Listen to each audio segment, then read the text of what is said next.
Hey, feeling good, like I should.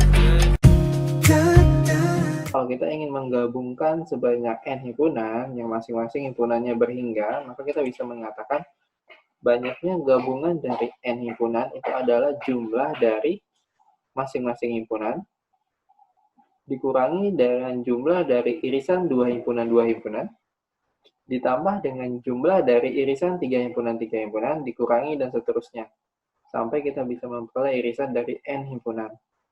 Nah, di sini ada min 1 pangkat n plus 1 itu menandakan pangkatnya akan selalu berubah-ubah.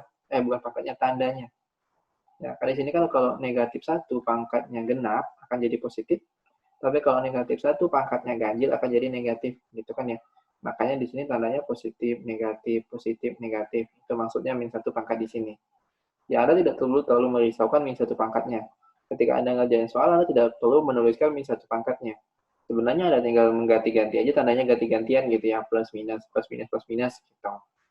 Min 1 pangkat ini sebenarnya hanya merujuk ke sana. Jadi orang matematika buatnya min 1 pangkat ya supaya mereka mendefinisikan bahwa tandanya ganti-gantian gitu. Seperti pada contoh kali ini. Contoh di sini kita misalnya berapa banyakkah bilangan prima yang tidak melebihi 100. Ya. Nah, ternyata untuk mencari banyaknya bilangan prima yang tidak melebihi 100, kita butuhnya 4 himpunan. Ya. Kenapa kita butuh 4 himpunan? Ya, alurnya seperti ini. Kalau ingin mencari banyaknya bilangan prima yang tidak melebihi 100, itu agak repot. Kenapa? Karena sifat bilangan prima tadi tidak bisa dibagi. Sifat yang tidak bisa dibagi itu sulit dicari gitu ya. Lebih mudah mencari bilangan yang bisa dibagi. Salah satu alternatifnya, kita bisa menggunakan bilangan komposit. Bilangan komposit ini kebalikan dari bilangan prima ya. Jadi kalau bilangan prima itu tidak bisa dibagi lagi, kalau bilangan komposit artinya bilangan yang bisa dibagi selain oleh dirinya sendiri. Jadi kita tinggal mencari berapa banyak bilangan komposit yang tidak melebihi 100, kemudian nanti tinggal kita kurangi 99 kurangi itu, misalnya gitu ya. Kenapa 99? Karena kita tidak menghitung bilangan 1 ya. Karena kita tahu bilangan 1 itu bukan bilangan prima. Setiap bilangan itu selalu bisa dinyatakan sebagai bilangan prima atau hasil kali dari bilangan prima, gitu ya. Itu dengan kata lain, setiap bilangan komposit itu selalu bisa dinyatakan sebagai hasil kali bilangan prima. Atau lebih enaknya mungkin kita menyebutnya setiap bilangan komposit itu selalu punya faktor. Setiap bilangan komposit itu selalu bisa dibagi oleh bilangan lain. Bilangan lainnya ternyata selalu bisa dipilih bilangan prima. Ya kan? Kita selalu bisa membaginya dengan bilangan prima. Nah, lebih jauhnya lagi ternyata bilangan primanya tadi atau faktor pembaginya tadi pasti ada yang tidak lebih dari akar 100.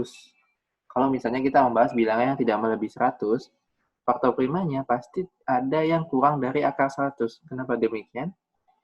Ya, andaikan misalnya ketika kita punya bilangan, kita bisa memfaktorkan. Kalau memfaktorkan kan minimal kita membuatnya menjadi perkalian dari 2 bilangan kan ya. Kan nggak bisa kalau misalnya faktornya hanya 1 bilangan. Ya, terus jadinya gimana caranya? Bisa jadi bilangan awal gitu kan. Misalnya kita punya bilangan 99 misalnya. 99 bisa kita faktorkan. Nah, faktornya pasti hasil kali 2 bilangan dong ya. Nah, faktor dari 99 itu dipastikan salah satunya kurang dari akar 100. Kurang dari 10. Ya, kenapa demikian? Karena kalau misalnya dua-duanya lebih dari 10, ya dikalikan akan lebih dari 100 dong ya. Kan?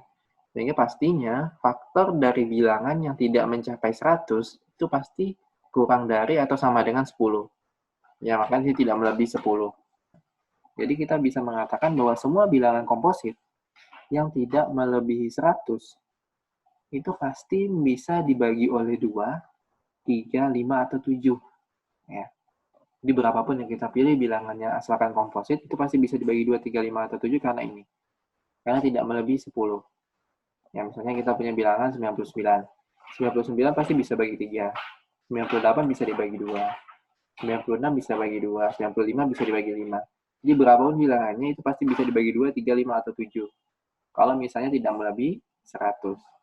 Ya. Kalau lebih dari 100 ya bisa aja, nggak bisa dibagi ini. Ya.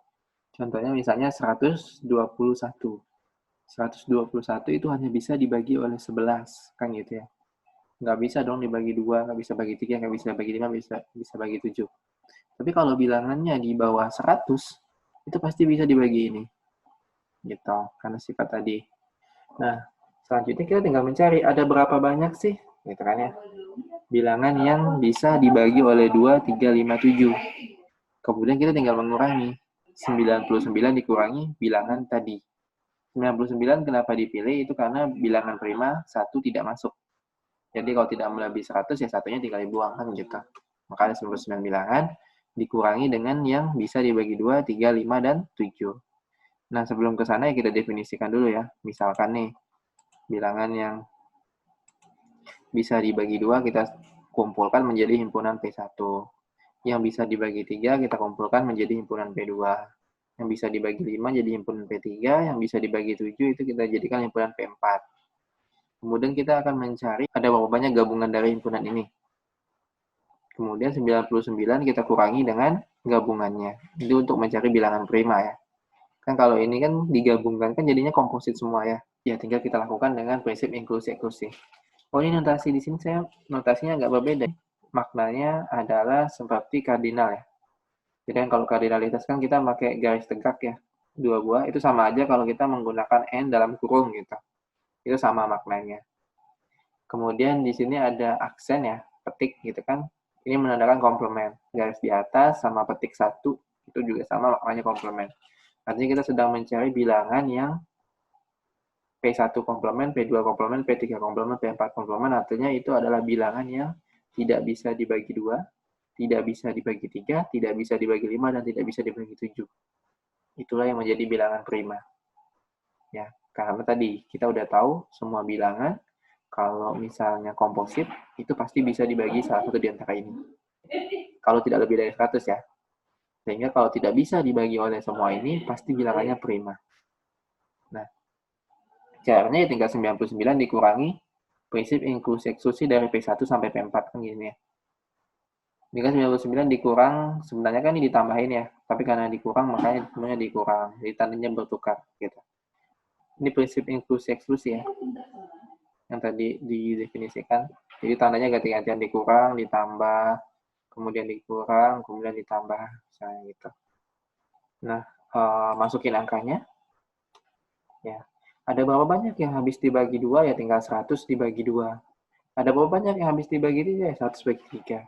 Ada berapa banyak yang habis dibagi 5? Ya tinggal 100 bagi 5. Ada berapa banyak yang habis dibagi 7? Ya tinggal 100 bagi 7 gitu kan. Ada berapa banyak irisan P1 dan P2? Ya tinggal 100 dibagi 2 kali 3. Dan seterusnya. Itu udah kita dapat hasilnya. Nah, kita peroleh ternyata 99 dikurangi ini semua ada 21. 21 ini menandakan bilangan yang tidak bisa dibagi 2, tidak bisa dibagi 3, dan tidak bisa dibagi 5, serta tidak bisa dibagi 7. Atau kita bisa menyimpulkan 21 ini adalah 21 bilangan prima yang tidak melebihi dari 100. Ya. Apakah kita 21 ini udah mencakup semua bilangan primanya? Ternyata belum. Harus ditambahkan 4. Ditambah 4 ini, kenapa? Karena tadi kan kita membuang ya. Membuang semua bilangan yang habis dibagi 2, buang semua bilangan yang habis dibagi 7, habis dibagi 3, habis dibagi 5, habis dibagi 7, semuanya kita buang. Tersisalah 21 bilangan. Nah, 21 bilangan ini semuanya bilangan prima. Hanya saja 2, 3, 5, 7 nggak masuk. Kan kelipatan 2 itu tidak semuanya komposit ya. Kelipatan 2 kan 2, 4, 6, 8, dan seterusnya. Itu memang 4, 6, 8 semuanya komposit, tapi 2-nya sendiri kan tidak. Kelipatan 3 juga sama, 3, 6, dan seterusnya. Ya, 6 dan seterusnya memang bilangan komposit, tapi 3-nya prima. 5-nya sendiri itu prima meskipun kelipatannya tidak prima. 7-nya kan bilangan prima meskipun kelipatannya tidak. Makanya di sini 21 bilangannya harus ditambah 4 lagi, yang mana ini adalah bilangan 2, 3, 5, 7-nya ada 4 bilangan. Makanya banyaknya bilangan primanya tinggal 21 nih tambahin 4, maka ada 25 bilangan prima yang tidak melebihi 100.